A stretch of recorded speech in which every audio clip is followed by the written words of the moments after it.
नमस्कार। आज हम एक बहुत ही अजीब और दिल दहला देने वाली कहानी को समझने की कोशिश करेंगे। ये कहानी है आदित्य की, एक बिल्कुल आम इंसान जिसकी जिंदगी एक रात एक सुनसान सड़क पर एक ऐसी मुलाकात के बाद बदल गई जिसकी कोई कल्पना भी नहीं कर सकता। जानते हैं इस कहानी की सबसे अजीब बात क्या है? इसकी शुरुआत ही इसके अंजाम से होती है। तो चलिए देखते हैं कि आखिर ऐसा क्या हुआ कि एक आदमी एक भूताहा सड़क पर अपनी पहचान, अपना वजूद, सब कुछ खो बैठा। देखिए, इस पूरे खौफ को समझने के लिए सबसे पहले हमें उस आदित्य को जानना होगा जो इस साए की चपेट में आने से पहले था। आखिर वो था कैसा?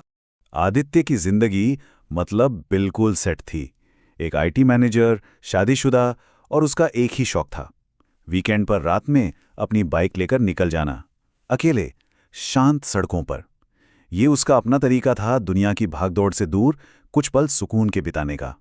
एक रूटीन जो बहुत जल्द टूटने वाला था। और फिर आती है वो रात, वो पल जब सब कुछ हमेशा के लिए बदल गया। एक राइड जो बाकी राइड्स की तरह ही शुरू हुई थी, लेकिन इसका अंत एक बिन बुलाए अनचाहे मुसाफिर के साथ हुआ। सोचिए, उस रात हुआ क्या। पहले तो बस एक अजीब सा एहसास हुआ, जैसे कोई देख रहा है, कोई पीछा कर रहा है। फिर अचानक बाइक भारी लगने लगी, मानो कोई पीछे आ बैठा हो। और फिर सड़क के किनारे एक साया दिखा और पलक झपकते ही गायब। इसके बाद उस पर एक अजीब सी अननेचुरल नींद हावी होने लगी। वो सड़क का साया वो सड़क पर ही नहीं रुका, वो आदित्य के साथ उसके घर तक आ गया। और अब वो अनदेखी ताकत धीरे धीरे आदित्य के वजूद को मिटा रही थी और उसकी जगह ले रही थी एक बिल्कुल नहीं, एक खौफनाक शख्सियत। ये बदलाव कोई मामूली नहीं था, ये सिर्फ कोई बीमारी नहीं थी। ये तो ऐसा था जैसे कोई इंसान पूरी तरह से बदल जाए। जो आदित्य कल तक आत्मविश्वास से भरा था, आज वो डरा हुआ, गुस्से से भरा एक अलग ही इंसान बन चुका था। उसकी पहचान छिन चुकी थी। और फिर उस रूह का असर आदित्य के बर्ताव में साफ दिखने लगा। रात रात भर जाग कर बस अंधेरे में घूरते रहना, जिस बाइक से उसे प्यार था उसी से डरने लगना, अजीब अजीब मांगे करना, जैसे काली बिल्ली चाहिए या देवताओं के लिए नींबू काटना है। उसे वहम होने लगे, और तो और वो अपने ही माँ बाप पर हाथ उठाने लगा था। उसकी मांगे दिन ब दिन और भी अजीब होती जा रही थीं। ऐसी ऐसी चीजें मांगना जो किसी की समझ से परे थीं। और फिर एक दिन उस आत्मा का असली मकसद सामने आया। अब ये साफ हो रहा था कि ये सब कुछ बेमतलब नहीं हो रहा। इसके पीछे एक मकसद था, एक मिशन था, और वो था बदला।